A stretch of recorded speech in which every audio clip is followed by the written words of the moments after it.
할렐루야.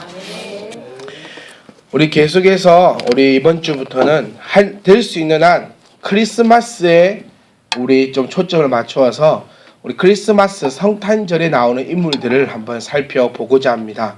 추수감사절이 끝나면 곧 다가오는 것이 성탄절입니다. 오늘 오전 예배 때도 말씀드렸지만 성탄절은 성경에 있을까요? 없을까요? 자, 추수감사절은 성경에 있다 없다?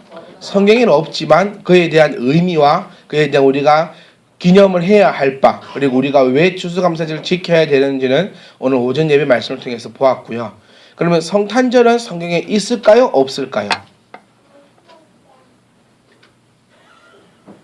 성탄절을 지켜라 이런 게 있습니까? 없습니까? 없습니다. 어디에도 없습니다. 그러니까 성경에 있고 없고가 중요한 것이 아니라는 것을 우리가 좀 생각을 하셔야 합니다. 그러니까 성경이 있으니까 무조건 지키고 성경이 없으니까 이걸 안 지켜도 되는 그런 것이 아니라 그것이 의미하는 바, 그것이 우리에게 무엇을 알려주고자 하는지, 또 그것이 우리에게 어떤 것을 이야기하고자 하는지를 우리가 잘 생각을 하시면서 그런 공격들에 대해서 우리가 대처할 수 있어야 합니다. 그러니까 많은 우리 안티 기독교, 그러니까 많은 사람들은 기독교를 공격하고자 할 때 이런 걸로 많이 공격을 합니다. 그런데 저처럼 성탄절에 성경이 있을까요? 없을까요? 이렇게 물어보는 것이 아니라 아주 논리적으로 막 하면서 추수감사절이 성경에는 나와 있지도 않는데 너희들은 왜 추수감사절을 교회에서 지키느냐? 너희 교회는 추수감사절 지키기 때문에 잘못된 교회다. 그래서 성경대로 돌아가면은 이제 추수감사절 따위는 지키지 않아야 된다. 성경 어디 몇 장 몇 절에 추수감사절이 있더냐? 없으니까 못 찾죠. 그러면 네가 다니는 그 교회가 이상하다고 생각해 보지 않았느냐? 또 들어본 게 또 좀 이상해졌어요. 좀 생각 들어요. 좀 이상한 것 같아요. 이제 이리 되면 여러분 다 넘어간다는 거예요. 그래서 제가 누차 말씀드렸듯이 추수감사절을 지켜라 해서 지키는 것이 아니라 그에 따른 우리가 왜 기억하고 기념하는지. 그럼 성경에 여러분 생일 지켜라라는 말이 있습니까? 근데 생일을 왜 지킵니까? 환갑을 지키고 칠순을 지키라 이런 얘기가 있습니까? 없습니다. 그것을 근데 우리가 지키는 이유는 그 날을 기념하고 그 정신을 잊지 않기 위해서. 그래서 엄밀히 따지면 추수감사절을 지켜라라는 말은 없지만 추수감사절을 지켜야 되는 그 이유는 분명히 성경에 나와 있었다는 거예요. 노아 이야기를 통해서도 있었고 또 범사에 감사해야 되는 그 하나님의 말씀에도 있었고, 지금 광주에는 여러 곳의 신천지에 대한 이야기들이 많이 있습니다. 신천지가 총 12지파가 있습니다. 12지파가 있는데 12명의 제자 이름을 따서 지파 이름을 만들어 놓고 광주에는 베드로 지파가 신천지가 있습니다. 그 베드로 지파가 북구 한전 옆에 있는 곳에 베드로 지성전 해가지고 아주 크게 지어놓고 증축하려고 또 증축 허가를 내어놓은 상태입니다. 12지파 가운데서 가장 강력한 그 세력을 가지고 있는 지파가 바로 베드로 지파입니다. 그 베드로 지파가 있는데 그 지파가 있음을 통하여서 광주에도 여러 곳에 그들이 말하는 성경 공부하는 기관들이 숨어 있습니다. 그래서 이번 노회 때 그 숨어 있는 것을 팜플도 나눠주고 이것도 나눠주고 저것도 나누어졌는데 저는 가지고 오지 않았습니다. 왜냐하면 그런 것들이 어디에 있고 무엇이 있는가가 중요한 것이 아니라 가장 중요한 것은 여러분들이 참빛 희망교회 외에는 안 가면 됩니다. 무슨 말인지 이해가십니까? 우리 교회 밑에 신천지가 있든 우리 교회 위에 오천지가 있든 우리는 안 가면 그게 있든지 말든지 아무런 상관이 없다는 겁니다. 무슨 말인지 이해가시죠? 그러니까 이것을 우리가 꼭 점검을 하셔야 합니다. 그러니까 이단들이 제 옆에 있어서 무서워요. 이단들의 유혹에 넘어갈까 무서워요. 이 사람을 만날 때도 혹시 이 사람이 이단일까 무서워요. 저 사람 만날 때도 저 사람이 이단 사상을 나에게 가르칠까 겁나요. 겁내지 마시고 이단이 떠들든 제가 하든 우리는 안 가면 되고 안 먹으면 되고 안 배우면 됩니다. 무슨 말인지 이해가세요? 그렇기 때문에 어디에 위치해 있는가 여러분 아시면 뭐 할 겁니까? 어디 위치에 있으면 그 있는 거 위치 말고 다른 데 가서 배우시렵니까? 그렇게 하는 것이 다 잘못되었고, 여러분 예배는 어디서 드린다? 참빛 희망교회에서 배우고, 성경은 어디서 배운다? 참배희망교회에서 배우고, 기도는 어디서 한다? 참배희망교회에서 하고. 그럼 이단이 빠진다 안 빠진다? 안 빠집니다. 빠지고 싶어도 빠질 수가 없어요. 무슨 말인지 이해가시죠? 우리 지난주에 오전 예배 때 말씀대로 망해가는 성도의 특징이 뭐라 했어요? 자기네들끼리 이야기하고 자기네들끼리 기도 제목 나누고 자기네들끼리 상담하는 사람이 망해가는 성도의 첫 걸음입니다. 성도들끼리 언니 내가 기도해 줄게 얘기해놓고 기도하는 사람을 제가 본 적이 없어요. 이 문제 가지고 기도해 봅시다. 기도 안 합니다. 여러분은 솔직하게 얘기해 보세요. 솔직하게. 미 집사님하고 서기 집사님하고 서로 이야기하면서 미 누나 내가 누나를 위해서 기도할게 하고 서기 집사님 기도할까요? 안 합니다. 지 기도하기도 바쁜데 어찌 남 기도까지 해줍니까? 무슨 말인지 이해 가십니까? 그래서 신앙 상담은 누구하고? 우리 교회 목사님하고 하면 됩니다. 다른 교회 목사님하고 하지 말고. 네. 제가 일이 삐리삐리해 보이도 여러분 얘기 잘 들어줄 수 있고 일이 고락고락하게 생기도 여러분을 위해서 기도 열심히 할 수 있으니까 제가 어디 딴 데 가서도 제가 그 뭐 좀 못났다는 소리는 잘 안 들어봅니다. 사람이 참 딱 부러지고 막 이런 소리를 좀 들어봐도 허리버리 해가지고 막 대충대충하게 생겼다 이런 얘기를 잘 안 들어봅니다. 그러니까 우리가 두려워할 필요가 없다는 거예요. 내가 혹시 이단에 빠질까? 내가 신천지에 빠질까? 그렇게 이곳에 있으니까 저곳은 안 가야겠다 피해갈지도 말고 우리는 누구든지 만나십시오. 누구든지 이야기하고 그런데 그들과 함께 깊은 대화하지 말고 신앙 상담 나눠야 할 거 기도 제목들 해야 할 거 우리 교회에서 다 해결하시고 여러분들을 위해서 하나님이 세우신 목사와 함께 하실 때에 여러분들의 일이 해결되지 다른 뭐 예언하는 전도사님 뭐 신발 받은 전도사님 뭐 성령을 오늘도 만나고 내일도 만나는 뭐 그런 장로님 뭐 내 앞을 내다보는 목사님 신유의 은사를 가지고 있는 목사님 그런 목사님들 아무리 백날 쫓아봤자 여러분들에게 아무 유익이 없습니다. 꼭 기억하시고 오직 여러분들이 출석하고 있는 이곳에서 여러분들을 위해서 세우신 이 교회에서 모든 것을 공급받고 나갈 수 있기를 간절히 소망합니다. 밥도 어디서 먹어야 됩니까? 집에서 먹는 밥이 최고입니다. 우리 조집사님 보십시오. 가면 갈수록 애가 말라가. 잘 말라가요. 매달 처음에 시작할 때마다 저하고 비슷했거든요.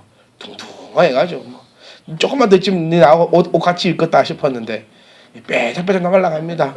좋은 거 안 먹느냐? 밖에 나가서 더 좋은 거 먹어요. 박 교사님이 맛있는 거 지금 얼마나 해주겠어요. 밖에 나가서 곰탕 사 먹고 김찌개 사 먹고 게장정지 사 먹고 이거 사 먹고 저거 사 먹어도 빼작빼작 말라갑니다. 왜?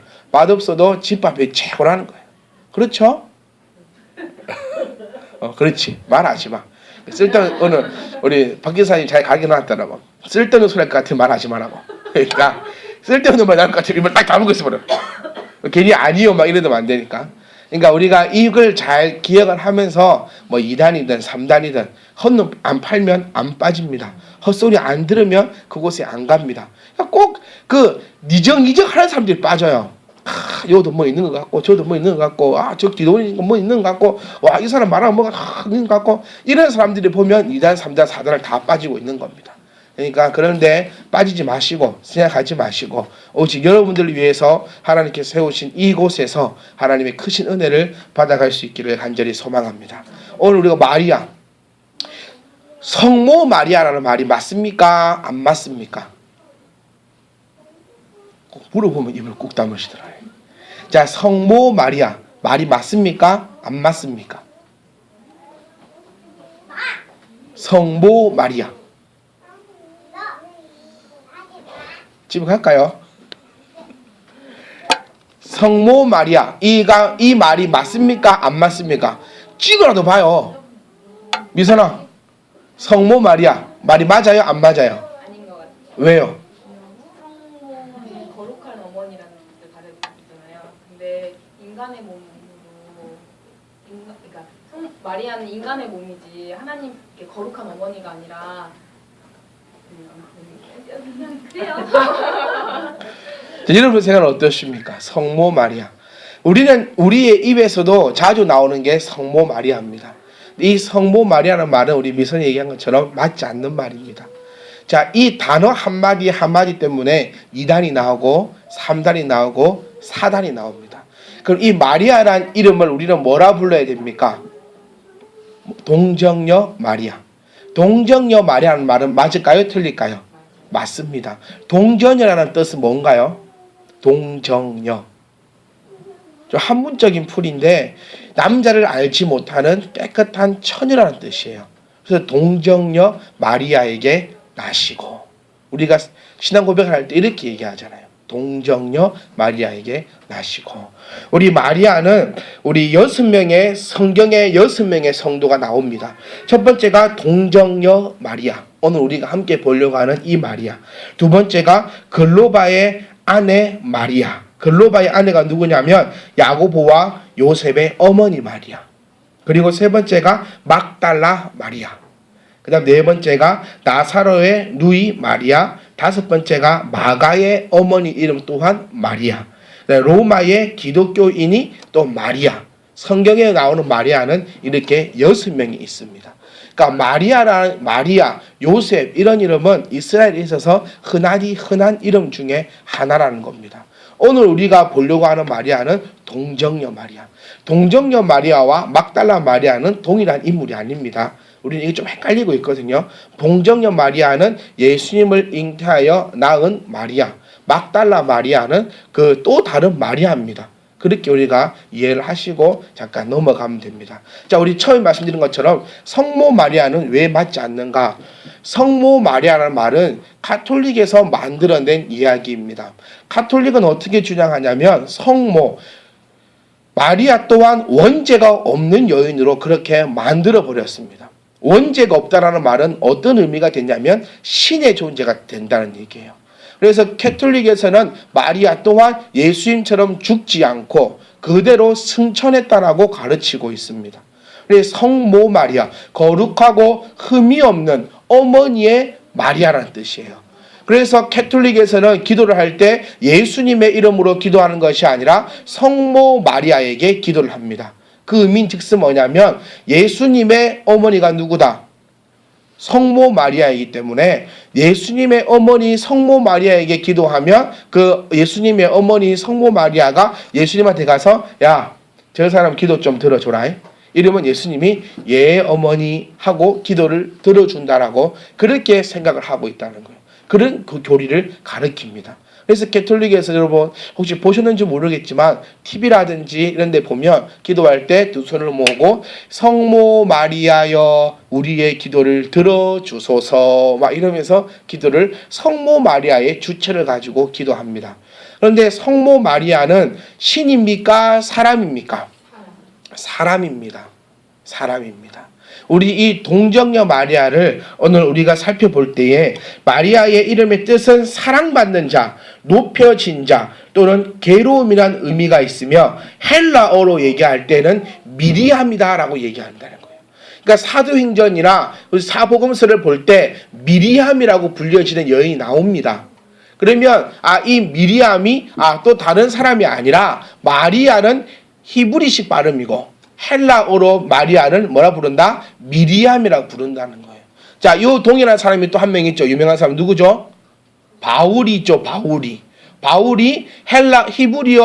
히브리어 이름으로 불릴 때는 사울이라 불리고 헬라어 넘어오면 뭐라 불렸다? 바울이라 불렸다. 하나님께서 이름을 아브라함에서 아브라함으로 바꾼 것처럼 사울에서 바울로 바꾼 거 맞다 아니다? 이제는 아니다라는 거죠. 확실히 아셔야 돼요. 히브리어식으로는 사울, 헬라식으로는 바울 이렇게 변경된 것이 하나님께서 그의 이름을 바꾸신 것은 절대로 아니다라는 것입니다. 이 마리아는 유다 지파 다윗 가문으로 아론의 자손인 엘리사벳의 친족입니다. 엘리사벳이 누굴 낳죠? 엘리사벳이 누굴 낳습니까? 우리 이 엘리사벳 가지고도 성탄절만 되면 연극했습니다. 엘리사벳은 누굴 낳죠? 예수님의 사촌형인 세례 요한. 세례 요한을 엘리사벳이 낳습니다. 네, 지금 마리아 많은 거면 어딥니까? 엘리사벳까지 사촌까지 우리가 내 형제 알기도 힘든데 우리 좀 긍정적으로 생각합시다 우리가. 자, 이 여자는 나사렛에서 성장하였고 다윗의 자손인 목수 요셉과 약혼하였는데 결혼 전에 천사 가브리엘이 나타나 예수님의 동정녀 탄생을 예고합니다. 자, 이 여자의 믿음이 얼마나 좋았냐면 오늘 우리가 좀 본받고 우리가 함께 키워드로 보고 싶은 단어가 바로 이 동정녀 마리아의 믿음입니다. 자, 요즘 세상에도 현대판을 살아가는 세상에도 우리 아빠 없이 낳는 뭐라죠? 아빠가 없이 여자 혼자 낳는 아이를 미혼모라 얘기하면서 세상에서는 그렇게 좋지 않은 눈으로 보고 있습니다. 요즘 세상도 지금 21세기라고 불리는 요즘 세상도 그건 뭡니까? 그 동성애도 인정을 해야 하니 안 하니 이렇게 하는 판국에 살아가는 요즘 세상에도 미혼모를 바라보는 시선은 아주 좋지 않습니다. 그런데 지금 이 시대는 2000년 전 시대이며 아주 엄격하기로 유명한 유대인의 교육과 율법 아래에 놓여 있는 사람이 바로 이 마리아입니다. 또 마리아의 집안이 콩가루의 집안이 아니라 처음 얘기 드렸던 대로 다윗 가문의 여식입니다. 근데 이 여자가 약혼자가 있는데 약혼자하고는 손 한번 잡아볼까 말까 한 그런 여자인데 이 여자가 어느 날 간밤에 아이를 임신했다는 겁니다. 세상에서 받았던 그 핍박과 그 눈초리와 그 모든 억압을 여러분들 한번 상상이나 한번 해보십시오.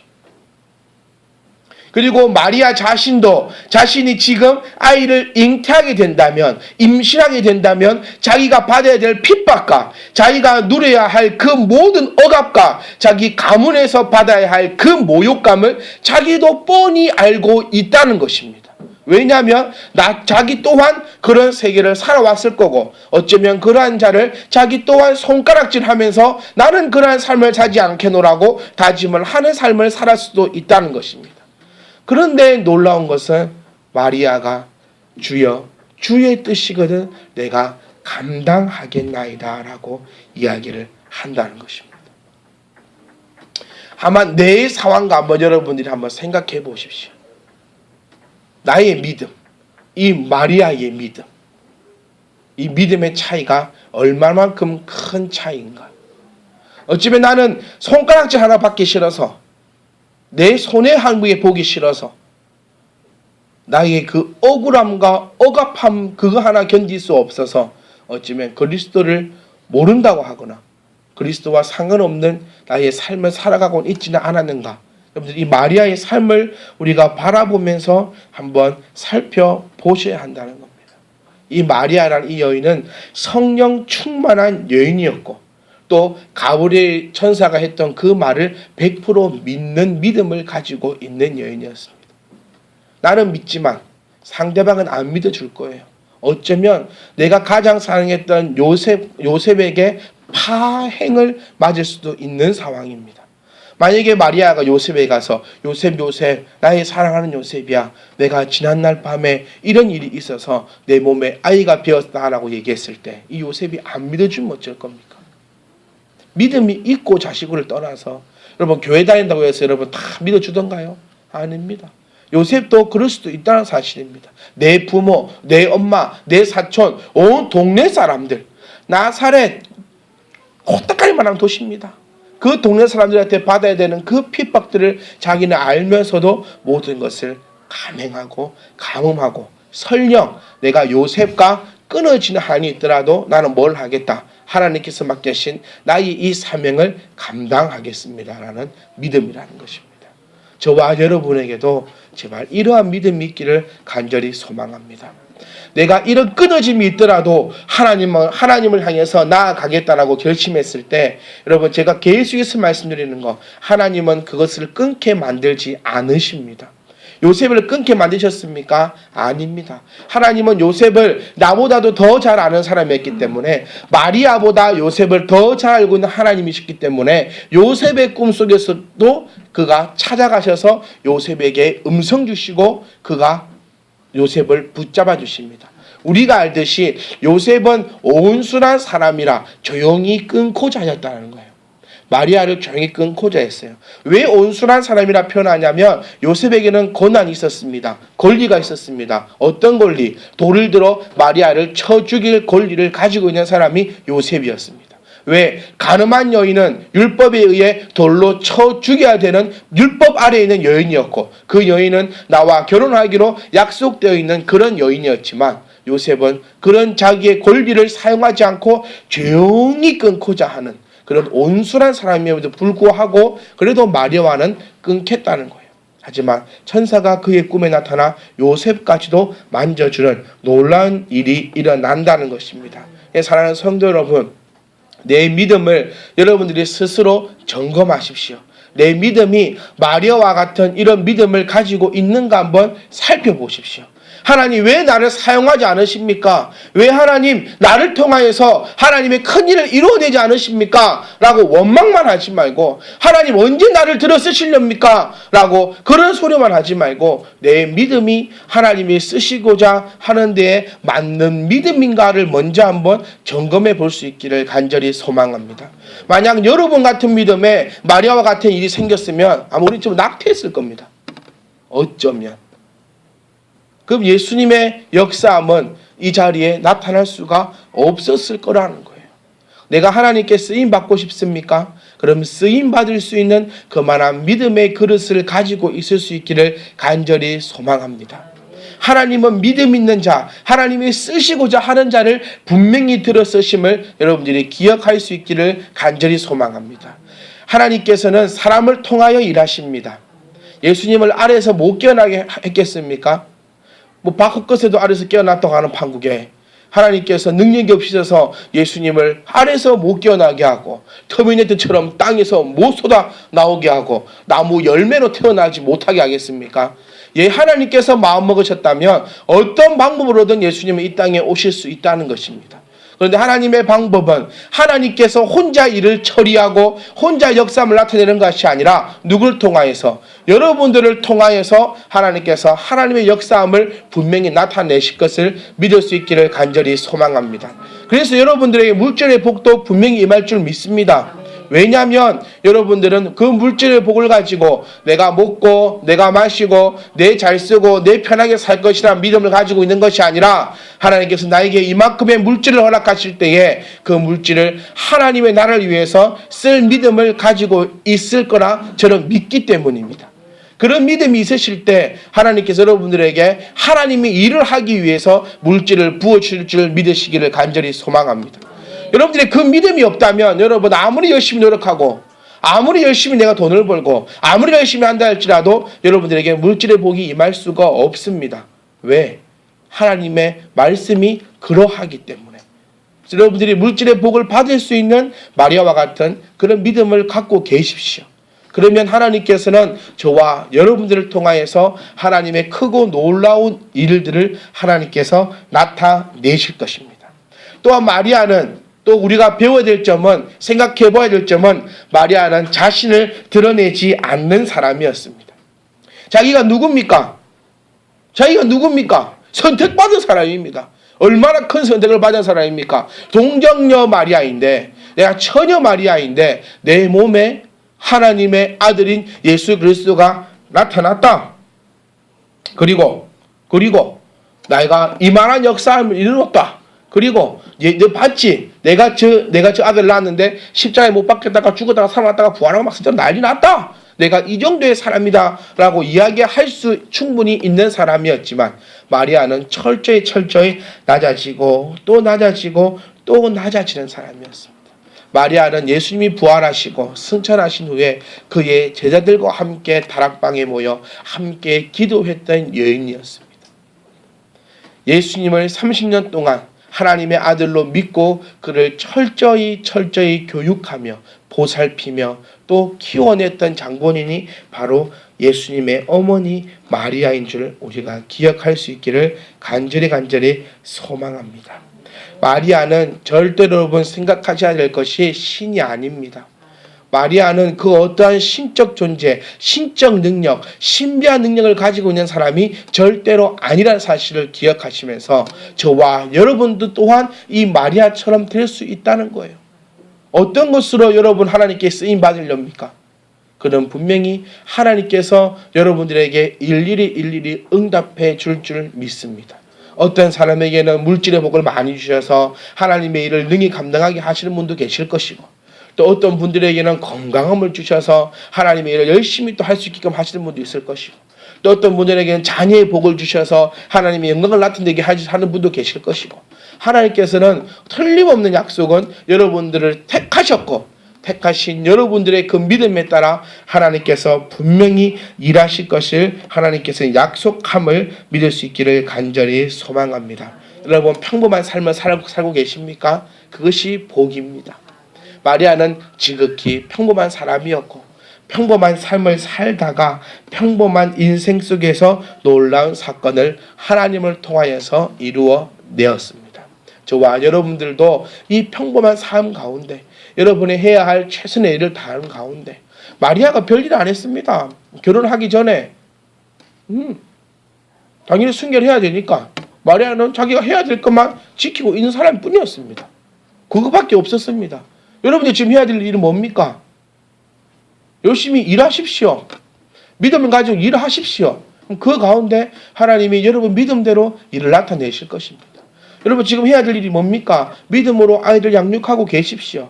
그러면 그 평범한 가운데 하나님께서 여러분을 통해서 분명히 놀라운 일을 나타내실 것입니다. 제발 부탁드리는 것은 내 영적인 눈을 뜨고 계시라는 겁니다. 하나님께서 말씀으로 우리에게 사인 주실 때에 하나님 아멘, 비록 내 생각과 맞지 않지만 진짜 진지하게 한번 생각해보면 처녀가 임신했다는 겁니다. 말이 됩니까? 말이 됩니까? 어찌면 미친년 소리 들을 수도 있어요. 동네 가가지고 내 남자는 모르는데 임신을 했다고. 어느 사람이 믿겠습니까? 이 말도 안 되는 일. 자기 인생에 있어서는 모든 것을 다 내려놓아야 돼. 자기 인생 자체가 송두리째 흔들려 뽑힐 수 있는 상황입니다. 그런데 마리아는 말씀 한마디에 아멘한 여인입니다. 저와 여러분들 또한 말씀이 순종시키신다면 내 생각, 내 이론, 어쩌면 지금 이대로 하면 내 삶 전체가 송두리째 뽑힐 수 있는 그런 상황이라 할지라도 여러분 마리아의 믿음 가지고 아멘 해보십시오. 그러면 내 삶이 흔들렸던 삶이 곳곳이 땅에 뿌리 내릴 것이고 나를 통하여서 놀라운 역사가 일어날 것입니다. 여러분 기대하십시오. 여러분들을 통하여서 나타나실 그 하나님의 역사하심을 기대하십시오. 나를 통하여서 예수님이 나오지 말하는 법이 또 어디 있습니까? 나를 통하여서 하나님의 역사함이 나타나지 말라는 법이 어디 있습니까? 반대로 나를 통하여서 하나님의 역사하심이 나타나지 않는다면 성경은 나와 상관없는 삶입니다. 하나님은 나와 상관없는 삶입니다. 제발 일주일 동안도 살아가시면서 하나님의 이 말씀을 여러분들이 직접 만들어내시고 이루어내시고 체험하시고 하나님의 역사함을 나를 통하여서 하나님의 도구로서 일주일 동안 사용받으시다가 다음 주 우리 추수감사절날 우리 추수의 기쁨을 안고 즐겁고 기쁜 마음으로 이 자리에 함께 모여 걱정 벗어버리고 염려 벗어버리고 일단 추수했지 않습니까? 제가 이 시골에서 추수하고 나서 처음 봤거든요. 벼를 이렇게 기계로 드르르 하니까 배가 이렇게 나란히 떨어져가지고 그것을 수매하는 데 가보니까 그 수매하는 곳에 인상 쓰고 있는 사람이 한 명도 없어요. 모두가 싱글벙글입니다. 왜? 많든 적든 수확했고 그에 따라서 통장에 찍힌다는 거예요. 많든 적든 어쨌든 6개월 고생했다. 그러니까 다 웃고 있어요. 다 웃고 있어요. 여러분 다음 주 추수감사절입니다. 많았던 적었던 힘들었던 뭐 아팠던 좋았던 어쨌든 우리는 1년을 또 나왔습니다. 다음 주에 딱 모이실 때는 여러분 한 주 동안 숙제입니다. 여러분이 받았던 이 복을 세워보십시오. 진짜로 세워보십시오. 제가 늘상 말씀드리는 거 딴 거 하지 말고 교회에서 시키는 것만 하면 됩니다. 교회에서 시키는 거. 다른 서적 안 봐도 되고 뭐 다른 공부 안 해도 되니까 교회에서 시키는 것만 탁 하면 일주일 동안은 다른 책 볼 필요 없어요. 볼 시간도 안 납니다. 성경 봐야 되지요. 이번 주 가족 찬양대 연습도 해야 되지요. 그 다음에 또 은혜 받았던 그 추수하는 감사한 내용도 한번 생각해 봐야 되지요. 그러면 일주일 동안 여러분 이것만 하면은 시간 다 갑니다. 일해야지요, 자야지요, 싸워야 되지요. 그러면 그런 거 가운데 탁 하다 보면 시간 금방 가니까 숙제 이번 일주일 때 여러분들이 받았던 그 추수했던 것들 다 점검하시고 다 버려버리시고 또 다음 추수감사절 날 우리가 한바구음으로 그날 인상 쓰는 사람이 있으면 안 됩니다. 그날에는 그 인상 쓰는 사람이 있으면 이 사람 추수 안 한 사람 모두가 다 해맑은 모습으로 추수감사절 날 우리가 기쁜 마음으로 잔치에 참여할 수 있기를 간절히 소망합니다. 기도하시겠습니다.